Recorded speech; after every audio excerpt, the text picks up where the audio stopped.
people may say a little bit unfairly that Farnworth is the town that time forgot, but it's up and coming back again, and well, only time will tell. Maybe it might not be forgotten. Now, I have to be honest, I'm a little bit spoiled because a mere 90-second walk from where I live is a lovely park. Bowling Green on the left, and not only that, it was opened by some chap back in 1864 called William Gladstone.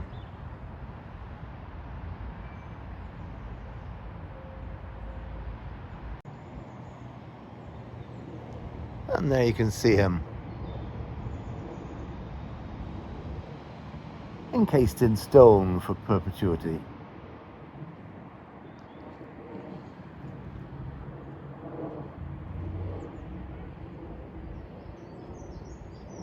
I've been reliably informed by somebody passing by that this is a crown bowling green.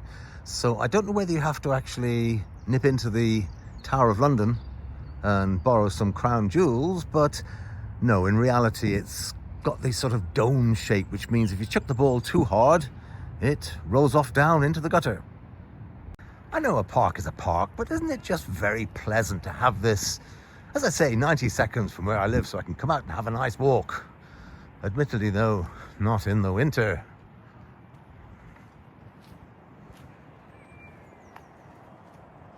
There is a little war memorial area which remembers both the First World War and the Second World War, and it opens up into a little haven where they have the commemoration services at the appropriate times of year. A formidable roll call of names from a rather small town encircling the base of the monument, which serves as a reminder that they're gone, but not forgotten in one of the biggest sacrifices they made. There's a building dedicated to some footballer chappie, I believe his name is. Born in the town, one of many famous people, I might add, who was born here.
It's now become must-have apartments, and next to this is a library.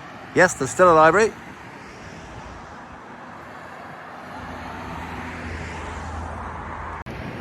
And next door to the Carnegie Library is the Town Hall. Now, I'm not too sure how much town halling goes on in there, but still all the same, quite an impressive looking building. Let's go for a close-up.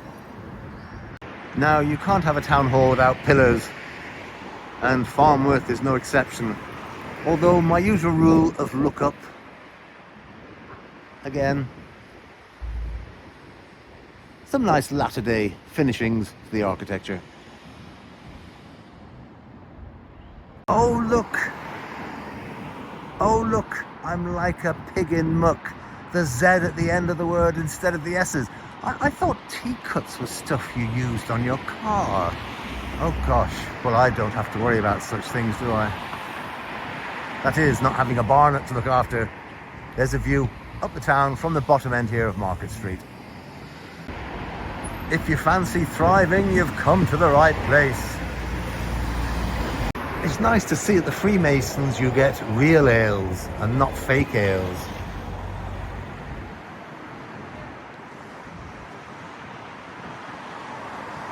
And as you can see from the awning, we have one of the major winners in regional curry awards, the Royal Bolton House. On a serious level, it wins award after award every year. Pretty good food, to say the least. We have here the rather strangely titled Zara Glass Sipper Footwear Solutions. Well, I always thought a footwear solution is what you do if you stand in a puddle with no shoes on. You get solution all over your foot. Still, never mind. Everyone uses solutions nowadays. And as we walk up towards the town centre, if you've got any valuables, I just suggest you deposit them here.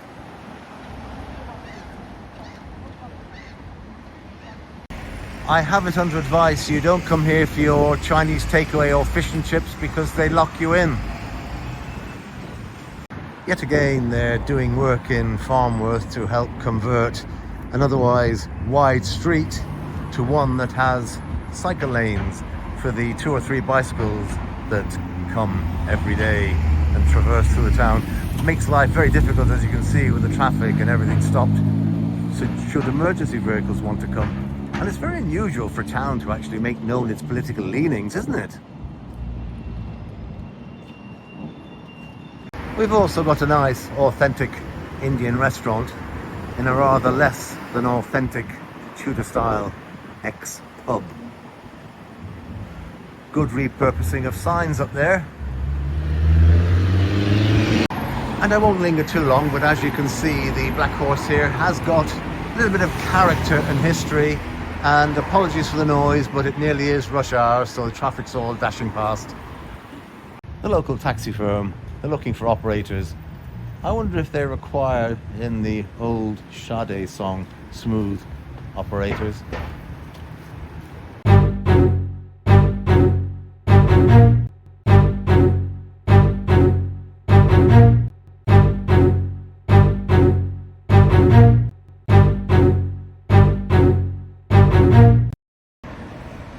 Yes, you've guessed it, no shortage of vape shops, and that doesn't include the smaller shops that don't advertise the fact they've got vapes inside. No, I won't say what came through my mind when I saw a toilet in the window. No, I won't, I'll go home. Now, this is the pedestrianised central street in the town, Brackley Street. But don't be fooled by appearances, because let's bear in mind it is 5 o'clock in the evening and everyone's gone home. But I have to show you the little oasis that has been developed thanks to, once again, Michael Gove and his levelling up money from years ago. The council released it and they put up this for a start. New shops waiting to occupy. Hopefully rents and rates not too high, I presume. And then we've got the famous Market Pub or Market Hotel. Again, my penchant, there's a fancy word, for architecture. It is an award winner. And as my neighbour used to say some years ago when I lived in Dublin, there's a mural. They've put a few untold millions into developing this little centre, and here's something I bet you're not expecting.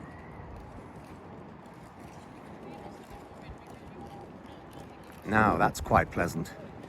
Little apartments surrounding shops yet to be occupied. This is how new the place is. This is the lovely green space. That is Farnworth Green. Beautifully landscaped. Wooden seats for old ones like me to sit on. One does have to question though once it gets to the summer. And yes, I know I'm being cynical, but when the kids come out, will they play with the plants in such a way that means there are no plants left to play with? So it's very nice anyway. They are trying. Well, councils in general are very trying at times. And the coffee house, second one of its little franchise. Well, it's not a franchise, it's owned by them. Their first one being in Bolton, and it's very, very successful too. And I ate there the other week with my daughter, and it was lovely. I have to stand corrected. I've just been informed by somebody that the coffee house, yes, they have a branch in Bolton, but they've also got one in Warrington. So I have been duly corrected. And in another fit of good news, it seems that the shed, as we all thought, might become a Starbucks, can I say Starbucks, is potentially going to become a florist's. And one of these units here, we're going to see the return of a good old-fashioned delicatessen. That's just what the community needs. Fabulous news. Although who needs a delicatessen when you've got one of these?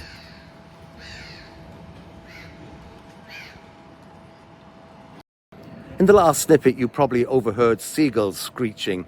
I don't understand why seagulls screech. Surely if they discover food, keep quiet, keep it to yourself, and you can enjoy the spoils. Oh. Let's not gild the lily. Farnworth is very much a working class town. Nothing derogatory about that. It has an industrial heritage that would make your eyes water. It's also got so many famous people who come from Farnworth. Some mean people might say they couldn't wait to escape, but that's being very unfair because many years ago it was a bustling market town. But let me explain what I was saying about the rumour mill. As you can see behind me, we've got apartments that are to rent and to sell, as well as houses for sale, small townhouses. And the moment, and I don't understand this at all, the moment these sort of complexes spring up, the locals go into action saying they're all for immigrants.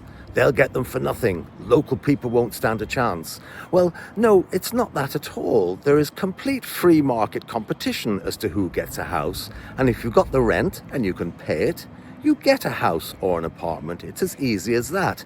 They are not solely for immigrants, as the local rumour mill, or, as some of us might say, the conspiracy theorists might insist.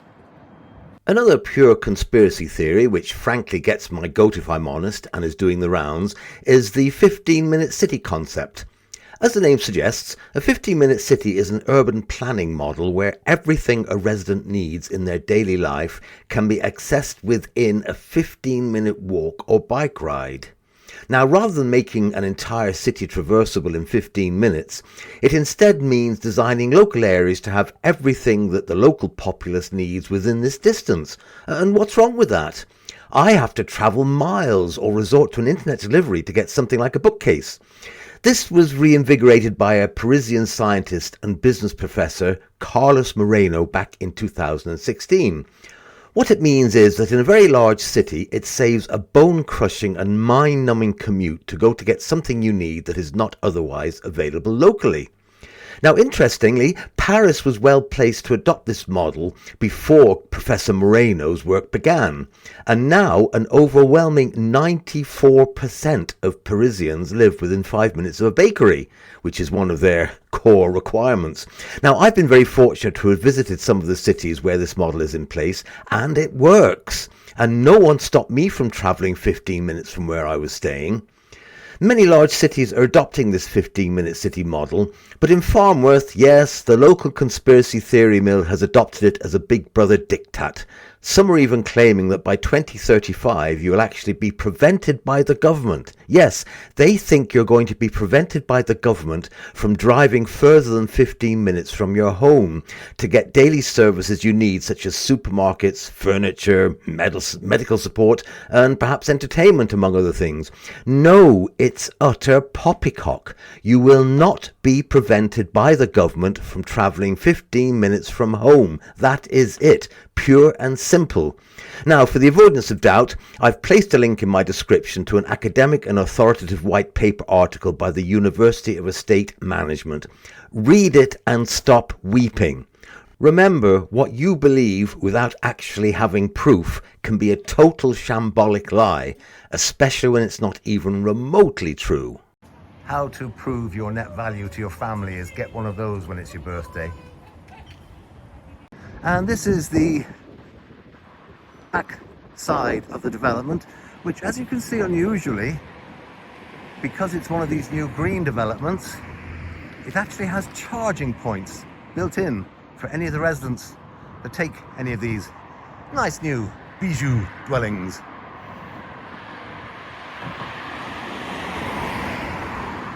Anyone seen Morrissey around? He seems to have lost his daffodil.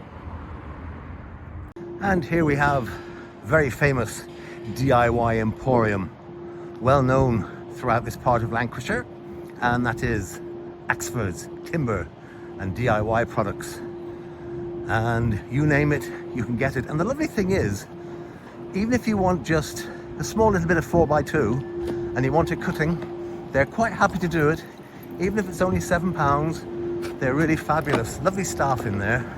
They'll do anything for you, and they'll also help a DIY numpty like me get the right size, which is very useful.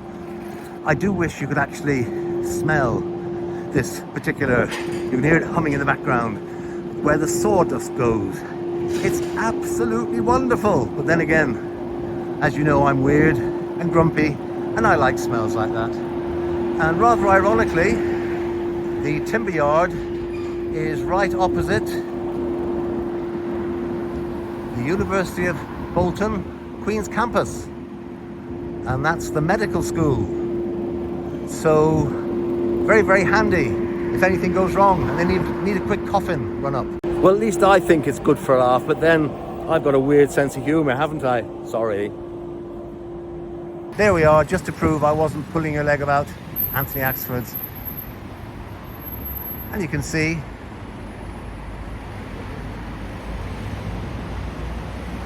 yes, you have to have a KFC. I must just show you something about this poster that made me giggle. Let's cross the road and I'll show you. It's quite amusing, actually. I got asked by a neighbour, not long after they put this poster up, what is a Garda?